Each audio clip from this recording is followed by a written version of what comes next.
दोस्तों, सूर्य अभी कन्या राशि में गोचर कर रहे हैं, जो आगामी 17 अक्टूबर से तुला राशि में गोचर करने वाले हैं। तुला राशि में सूर्य नीच के हो जाते हैं, इसलिए तुला राशि को सूर्य की नीच की राशि भी कहते हैं, या फिर सूर्य को नीच का सूर्य कहा जाता है। यहाँ नाम से स्पष्ट है कि इस स्थिति में अधिकतर राशियों को अच्छे फल प्राप्त नहीं होते हैं, किंतु फिर भी 4 ऐसी राशियां हैं जो सूर्य की नीच राशि में गोचर के बावजूद भी शुभ फल प्राप्त कर सकती हैं। आज के इस वीडियो में हम जानेंगे कि इस गोचर का सभी 12 राशियों के जातकों पर क्या संभावित प्रभाव रहने वाला है।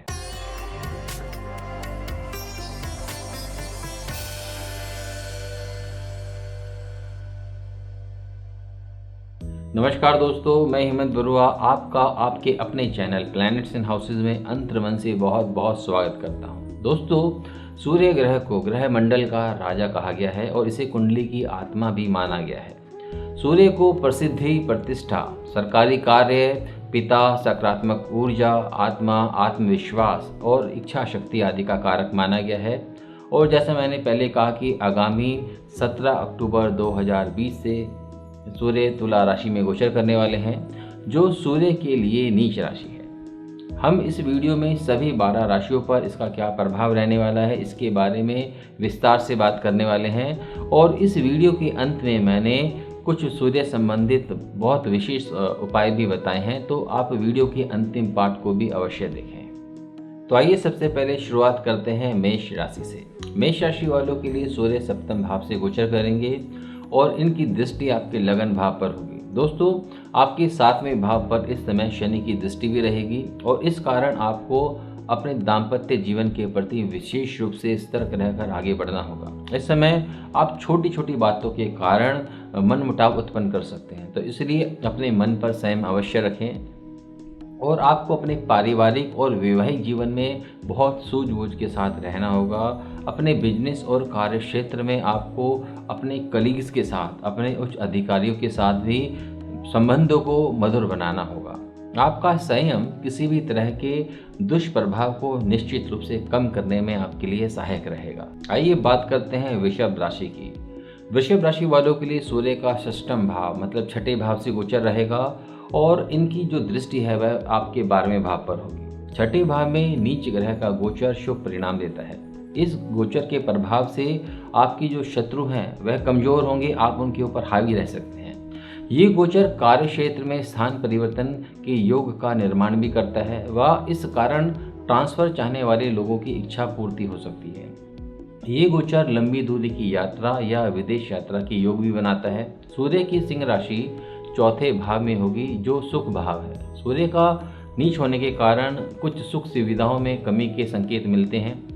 साथ ही साथ ये गोचर माँ के स्वास्थ्य के प्रति भी आपको थोड़ा सा विचारित रख सकता है। ये गोचर खर्चों में भी वृद्धि करता है, इसलिए माता के स्वास्थ्य और अनावश्यक खर्चों के प्रति आपको सचेत रहना होगा। अब बात करते हैं मिथुन राशि के बारे में। मिथुन राशि वाले जातकों के लिए नीच का सूर्य 5म भाव से गोचर करेगा और इनकी दृष्टि आपके एकादश भाव मतलब 11वें भाव पर होगी। सूर्य की सब राशि 3रे भाव में होगी, जो कि पराक्रम भाव या दक्षता का भाव है। दुर्बल सूर्य के चलते ये गोचर आपको थोड़ी सी आत्मबल में कमी दे सकता है। संतान संबंधित कुछ चिंताएं आपको महसूस हो सकती हैं और खर्चों के प्रति भी ये अधिकता दे सकता है। ये संतान से कहीं ना कहीं मन मुटाव अवश्य देता है। ये गोचर जातक को लाभ प्राप्ति के लिए अतिरिक्त प्रयास भी कराता है और लाभ में कमी तो निश्चित रूप से ये देता ही है। तो इसलिए आपको इन सभी के प्रति सचेत रहना होगा और अपने अतिरिक्त खर्चों को भी आपको नियंत्रित करने की ज़रूरत होगी।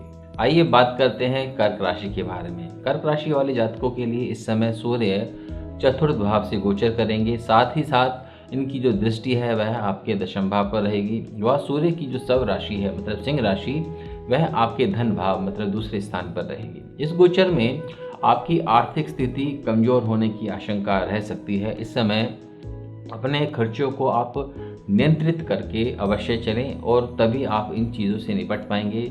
माता पिता के आदर सम्मान और स्वास्थ्य का आपको विशेष रूप से ख्याल रखना होगा।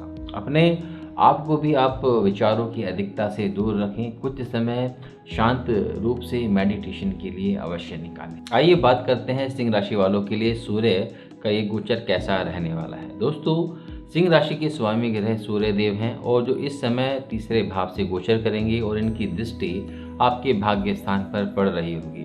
सब राशि के होने के कारण सूर्य बुरे परिणामों से आपको बचाते हैं और इसी कारण इस गोचरीय स्थिति में होने के बावजूद भी ये आपके स्टेटस, प्रोडक्टिविटी और भाग्य आदि को बल देने का पूरा प्रयास करते हैं। आप अपनी सूझबूझ व क्रिएटिविटी के बल पर अपनी महत्वाकांक्षाओं को पूरा करने में कामयाब रह सकते हैं, हालांकि प्रयासों की अधिकता रह सकती है। ये गोचर आपको साहसिक कार्यों, कार्य क्षमता व कार्य निपुणता के लिए आपको मान सम्मान भी दे सकता है।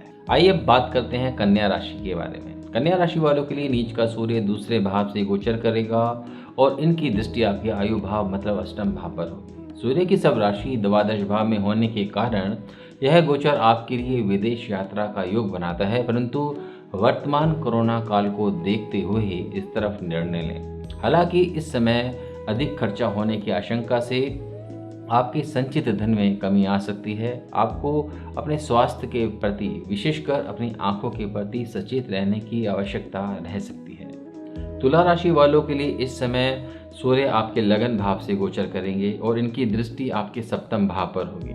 सब राशि एकादश भाव में होगी। इस गोचर के चलते आपकी जो इनकम है वह कमजोर रह सकती है और खर्चों की अधिकता भी ये देता है। ये व्यक्ति को आत्मबल में कहीं ना कहीं कमी भी देता है और उसकी जो स्टेटस है उसके अंदर भी कहीं ना कहीं कमी आती है। इस समय अपने आत्मविश्वास को बना कर रखें, अपने फैसले पर अडिग रहें और पूरी नियत के साथ अपने कार्यों को करें। आलस्य या लापरवाह रवैया आपके लिए नुकसानदायक रह सकता है और इस समय आपके कोई करीबी मित्र आपका पूरा सहयोग दे सकते हैं और उनके सहयोग से आपको अच्छा लाभ भी प्राप्त हो सकता है। आइए बात करते हैं वृश्चिक राशि के बारे में। वृश्चिक राशि वाले जातकों के लिए इस समय सूर्य का गोचर नीच का होकर द्वादश भाव में प्रवेश करेगा और आपके छठे भाव को देख रहा होगा। सूर्य की सब राशि आपके 10वें भाव में होगी और इस स्थिति में आपके व्यवसाय, जॉब या प्रोफेशन में कुछ कठिनाइयां आप महसूस कर सकते हैं। पिता को लेकर थोड़ी सी चिंता भी रह सकती है, विशेषकर स्वास्थ्य को लेकर। या जीवन में आप जिसे पिता तुल्य मान रहे हैं उनसे कुछ वैचारिक मतभेद भी उत्पन्न हो सकते हैं। अच्छी बात यह है कि इस समय आपके शत्रु कमजोर रहेंगे और ये गोचर दूर यात्रा या विदेश यात्रा का लाभ भी देता है, परंतु वर्तमान कोरोना काल को देखते हुए ही इस तरफ निर्णय लें। आइए बात करते हैं धनु राशि के बारे में। धनु राशि वालों के लिए नीच का सूर्य एकादश भाव से गोचर करेगा और इनकी दृष्टि पंचम भाव पर होगी।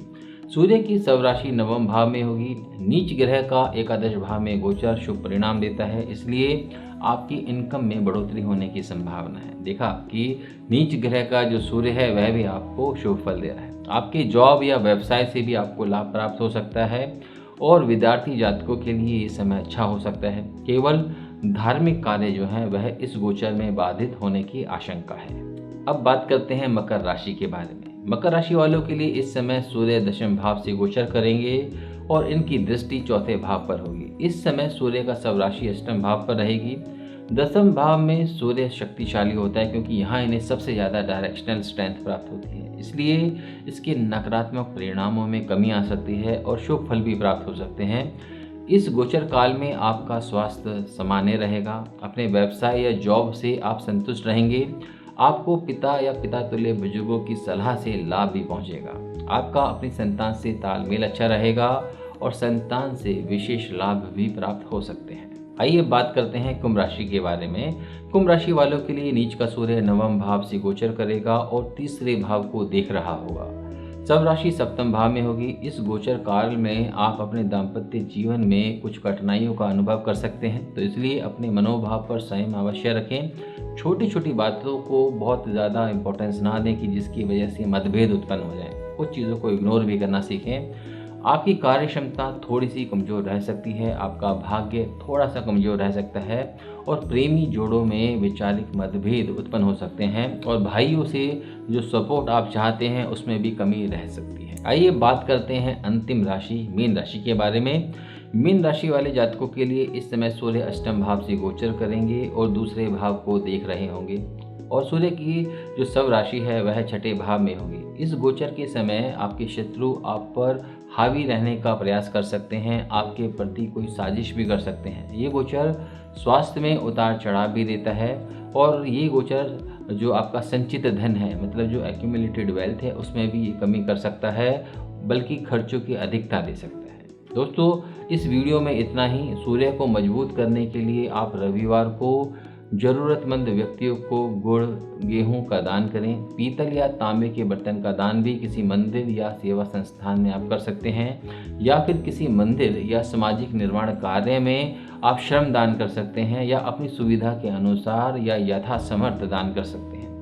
रविवार को लाल पुष्प वाले पौधे पर जल अर्पण करें। गरीब, असहाय, भूखे लोगों को गुड़ से बनी खीर का दान करें और सूर्य के बीज मंत्र का आपको जाप करना चाहिए। इनमें से यदि आप 1 या 2 कार्य भी करेंगे तो आपको निश्चित रूप से राहत प्राप्त हो सकती है। तो दोस्तों, इस वीडियो में इतना ही। सूर्य की कृपा आप पर हमेशा बनी रहे। आप हमेशा स्वस्थ रहें, खुशहाल रहें। इन्हीं मंगल कामनाओं के साथ मैं हेमंत बरुआ आपसे आज्ञा चाहूँगा। जल्दी मिलते हैं एक और नए वीडियो में। तब तक के लिए बहुत बहुत नमस्कार।